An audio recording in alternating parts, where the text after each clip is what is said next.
Hey everyone, welcome back to my channel. It's Kina. Today is True Crime Friday. I have Domino's today. I have a chicken Alfredo, and this is a garlicky, cheesy bread. Inside of it is spinach and feta. I have some garlic dipping sauce, and I actually have a ranch here as well.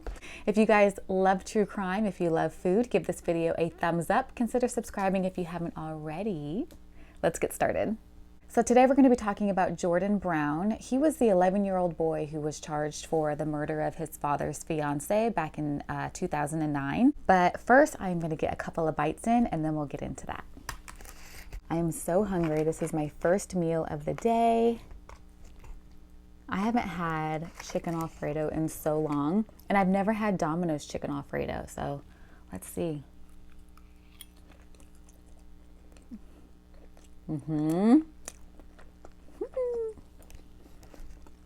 I've had Pizza Hut's, and Pizza Hut pasta I think is so good. Wow, this might be even better. Let's try the chicken.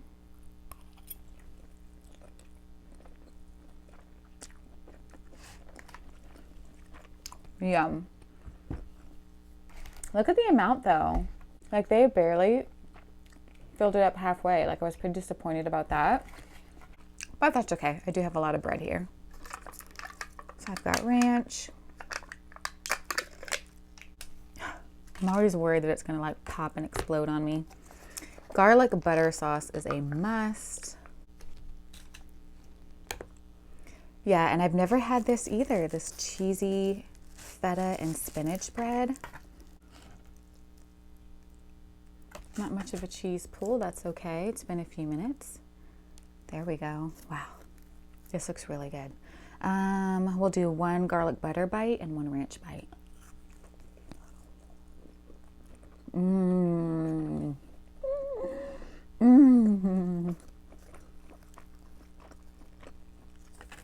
Wow, I love this.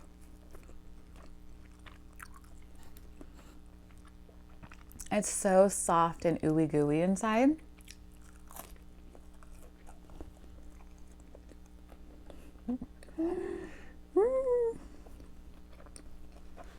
I was looking for my napkin, but apparently I didn't bring one today.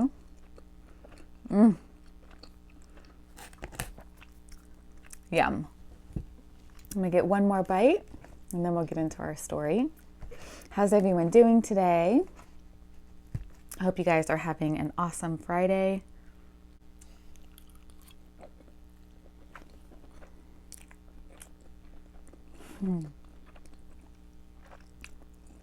I am so pleased.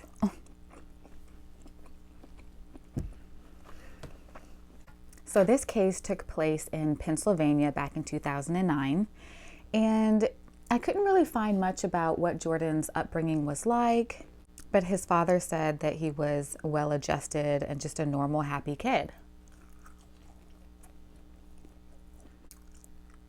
So Jordan lived with his dad, Chris Brown, and Chris's fiance, who was 26-year-old Kenzie Houk, it's H-O-U-K. And Kenzie had two daughters who were at the time 4 years old and 7 years old. And she was also 8.5 months pregnant with her first son.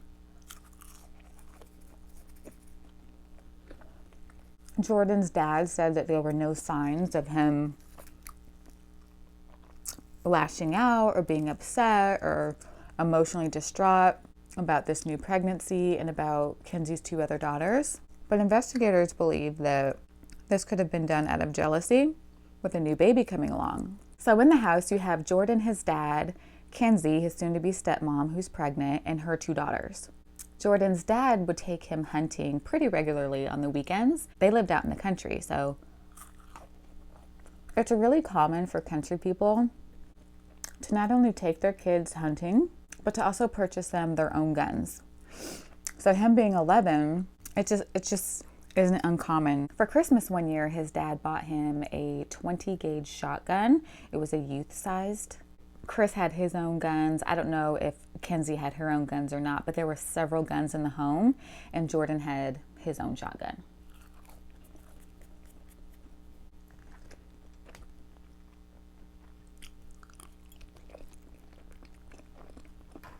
I am carving up today, and I'm not mad. This is so good. The morning of February the 20th, 2009, Kenzie was sleeping in her bed, and she was shot in the back of her head. Her and her unborn son passed away. So apparently how all of this played out is that morning, Kenzie's 7-year-old daughter was downstairs and she was getting ready to go to school, and she was waiting for Jordan so they can get on the school bus. And she said earlier that morning, she saw Jordan moving around his guns. After a while, she then heard a big bang, which ended up being the gunshot.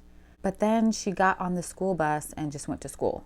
And then Jordan got on the school bus and went to school. And Jordan was seen throwing lids outside before he got on the bus, but investigators are saying that maybe some of them were lids, but also shotgun shells, because the shotgun shells to his gun were found outside where the bus stop was.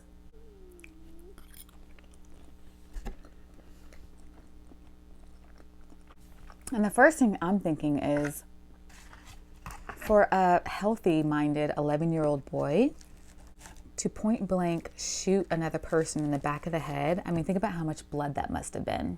I'm assuming we won't get into the details, but a shotgun to the back of the head, it was probably a very bloody situation. Would he not have blood on him? Maybe it was from a distance and he's a great shot.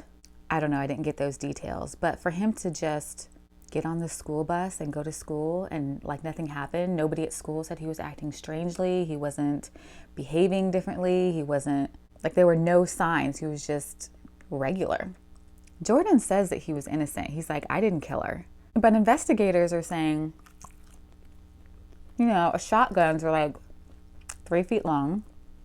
There was no sign of breaking in or an intruder or anything like that. Who else could it have been? About 45 minutes after the shooting happened, Kenzie's 4-year-old daughter went outside and alerted some tree cutters and let them know what was in the house. So when police came and they were interviewing him, and the way they interview is they ask a series of questions, they wait a while, come back, ask questions again. And if the story starts to change, then basically they don't believe what you're saying because you're adding more details. And the second time Jordan was adding details such as, the truck outside, and then there was a person in there ducking down. And so it just wasn't adding up. So they arrested him before sunrise the very next day. I don't know where Jordan's dad was. I guess at work or something. He wasn't there. But imagine being 4 years old and seeing your mom in that state. Man.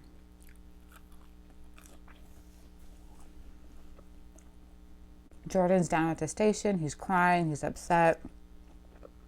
He doesn't understand what's going on. He doesn't understand why he can't go home. And at first, his father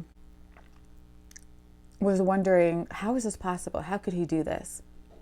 If he did it, he needs some serious help. But as time progressed, he would visit his son often, and then he felt like his son was truly innocent. He said, he's my son. I know him. I know when he's lying to me. I don't believe he did it.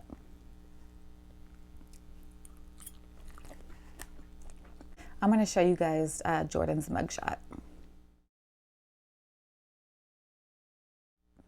And I don't know if I mentioned this a second ago or not because I'm in the carb zone, but Jordan had shotgun residue on his clothes as well. So when investigators were looking at the guns, they saw that his shotgun had been recently fired, and then he had residue on his clothes. So they figured that was enough evidence to bring him in. The Lawrence County District Attorney Office originally filed the case in adult court, even though Jordan was 11 years old, because in the state of Pennsylvania, all homicide cases are tried as an adult regardless of age. Jordan spent 3 years in a juvenile detention center and was found guilty of being a delinquent in 2012. In 2013, the Supreme Court vacated the findings of the delinquency, citing palpable abuse of discretion, and sent the case back to juvenile court.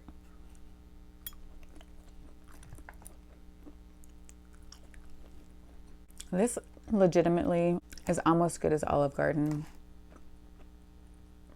It's so garlicky and so good.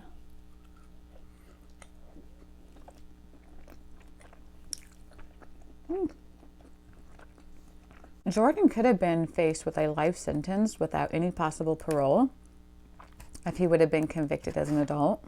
But he faced custody in a secure detention center until he turned 21. The human rights organization Amnesty International opposed the effort to try Jordan as an adult. They said it was a violation of international law. A petition signed by nearly 4,000 people protested that this was a violation of Jordan's Fifth and Sixth Amendment rights. Personally, I don't think an 11-year-old should be tried as an adult.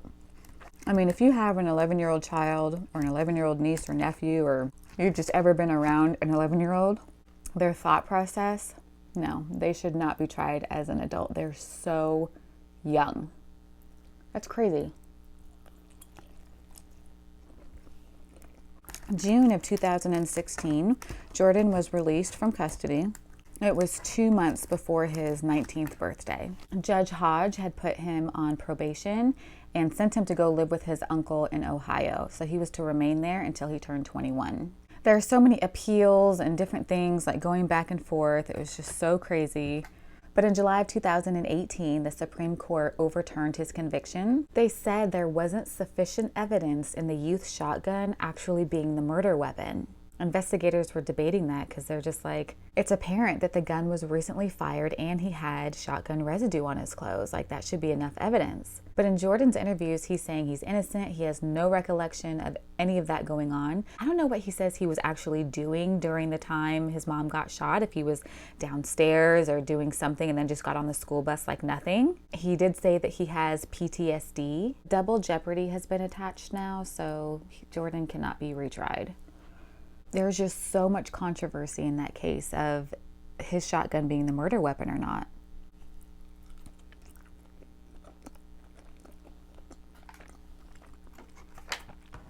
I'm gonna take a couple more bites of this bread. It's so freaking good. And then I'll tell you guys what Jordan is up to today. I think I really like this garlic butter sauce more than the ranch.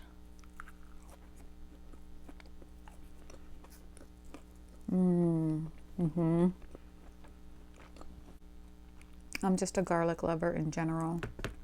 Can you imagine being 11 in the 5th grade and police taking you in and questioning you and then booking you, and then you're in juvenile hall and you just want to go home. Like, you just want to go home and you're scared. If he did do it, I wonder if it's like the type of child PTSD to where like he blocked out what he did and he really feels innocent because he has no memory of it. Because how could an 11-year-old shoot someone with a shotgun and then go to 5th grade like nothing ever happened? Go on the bus, talk to friends, do his work. Like, there was never anything reported of him having bedwetting problems or him having nightmares or anything like that. But then again, I don't know if they would report that in juvenile hall, you know? Okay, let me get cleaned up and I'll tell you guys what he's doing now.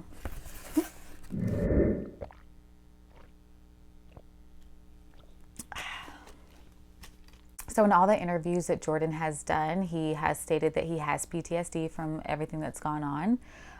But he is in college currently. He's a junior. He's studying computer science. And he's just wanting a normal life. He's traumatized from this experience. He's innocent. He said that he's not angry. He just says that he thinks that it's BS, quote unquote BS, that everything went down the way that it did. He's like, but I'm not angry. I don't know. I really want someone to do a documentary and like dig more into this. Like, I want to see what his childhood was like. I want to see what his behavior was like while he was in juvie. If he was just a normal 11-year-old boy, there were no signs of him acting up, being angry, showing any kind of remorse. Did they even do like a psychiatric test on him? Like, I don't know. I just have so many questions. You guys, tell me what you think in the comments below. I have more questions. I need more answers before I can really give my opinion. By the way, I highly recommend Domino's pastas and their little cheesy breads. I think that for $5.99 that it's really good quality. I really enjoyed that. Right now, I think I'm gonna walk it off a little bit and then we need to do a workout. We have a lot of calories to burn. You guys, I hope you enjoyed today's true crime. If you did, don't forget to give me that thumbs up. Have a great weekend. See you in the next video. Bye.